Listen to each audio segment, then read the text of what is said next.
July 13 ശനിയാഴ്ച. മത്തായി 10:24 മുതൽ 33 വരെ വാക്യങ്ങൾ.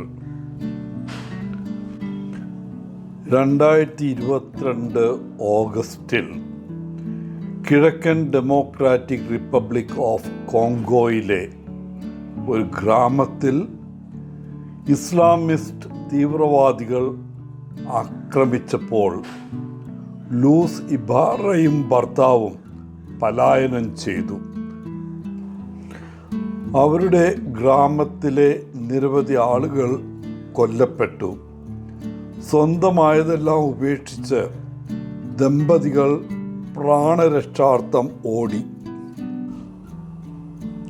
12ഉം 18ഉം വയസ്സുള്ള തങ്ങളുടെ 2 പെൺമക്കളെ തീവ്രവാദികൾ തട്ടിക്കൊണ്ടുപോയതായി പിന്നീട് അവർ അറിഞ്ഞു. തങ്ങളുടെ പെൺമക്കൾ എവിടെയാണെന്നോ അവർ ഇപ്പോഴും ജീവിച്ചിരിപ്പുണ്ടോ എന്നോ ദമ്പതികൾക്ക് ഇപ്പോഴും ഒരു ധാരണയുമില്ല. കിഴക്കൻ കോങ്കോയിലെ ക്രിസ്തുമതം ഇല്ലാതാക്കുകയാണ് തങ്ങളുടെ ലക്ഷ്യമെന്ന് ADF സമീപ വർഷങ്ങളിൽ പറയുകയുണ്ടായി. അവർ ആയിരക്കണക്കിന് കോങ്കോ ക്രിസ്ത്യാനികളെ കൊന്നൊടുക്കുകയും 10,000-കണക്കിന് ആളുകളെ അവരുടെ വീടുകളിൽ നിന്ന് പലായനം ചെയ്യാൻ നിർബന്ധിക്കുകയും ചെയ്തു. ഇന്നത്തെ സുവിശേഷത്തിൽ യേശു പറയുന്നു, ഒരു ശിഷ്യനും തൻ്റെ ഗുരുവിനേക്കാൾ മുകളിലല്ല, ഒരു അടിമയും തൻ്റെ യജമാനേക്കാളും മുകളിലല്ല, മറിച്ച് ശിഷ്യൻ തൻ്റെ ഗുരുവിനെ പോലെയും അടിമ തൻ്റെ യജമാനെ പോലെയും ആകണം. ഇന്നത്തെ സുവിശേഷത്തിലെ 10 വാക്യങ്ങളിൽ യേശു പറയുന്ന ഒരു വാക്കുണ്ട്, ഭയപ്പെടേണ്ട. ശത്രുത നിറഞ്ഞ ഒരു ലോകത്തേക്ക് ദൈവരാജ്യത്തെക്കുറിച്ച് പ്രസംഗിക്കാൻ തൻ്റെ അപ്പോസ്തലന്മാരെ അയക്കുമ്പോൾ യേശു ഭയപ്പെടേണ്ട എന്ന് 3 തവണ ആവർത്തിച്ചു.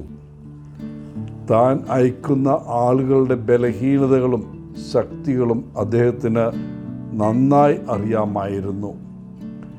ഭയപ്പെടാൻ മതിയായ കാരണങ്ങളുമുണ്ട്. ലോകത്തിൻ്റെ പല ഭാഗങ്ങളിലും മിഷണറിമാരെ സ്വാഗതം ചെയ്യപ്പെടുന്നില്ല. പ്രബോധകരും വൈദികരും ഇന്ന് രക്തസാക്ഷികളാണ്.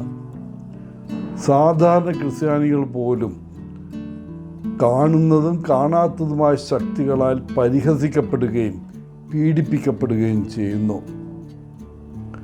ശരീരത്തെക്കുറിച്ചും ആത്മാവിനെക്കുറിച്ചും എന്തിനു പറയുന്നു, ചെറിയ കുരുവികളുടെ മൂല്യത്തെക്കുറിച്ചും നമ്മുടെ തലയിലെ രോമങ്ങളെക്കുറിച്ചും യേശു പറയുന്നുണ്ട്.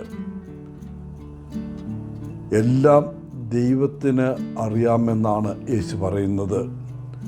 ദൈവം നമ്മെ ഓരോരുത്തരെയും പരിപാലിക്കുന്നു, എപ്പോഴും പരിപാലിക്കുകയും ചെയ്യും. ജീവിതം ദുഷ്കരമായിരിക്കുമ്പോഴും നാം ഭയപ്പെടേണ്ടതില്ല. നമ്മുടെ ഭയം വലുതായി തോന്നുമെങ്കിലും അതിലും വലുതായ ഒരു ദൈവം നമ്മുടെ കൂടെയുണ്ട്. അവൻ ചരിത്രത്തിൻ്റെ ദൈവമാണ്. പാൻഡമിക്കുകൾ ഇതിനു മുമ്പ് വന്നിട്ടുണ്ട്, അവസാനിക്കുകയും ചെയ്തു. അതുപോലെ യുദ്ധങ്ങളും വന്നു, അവസാനിച്ചു.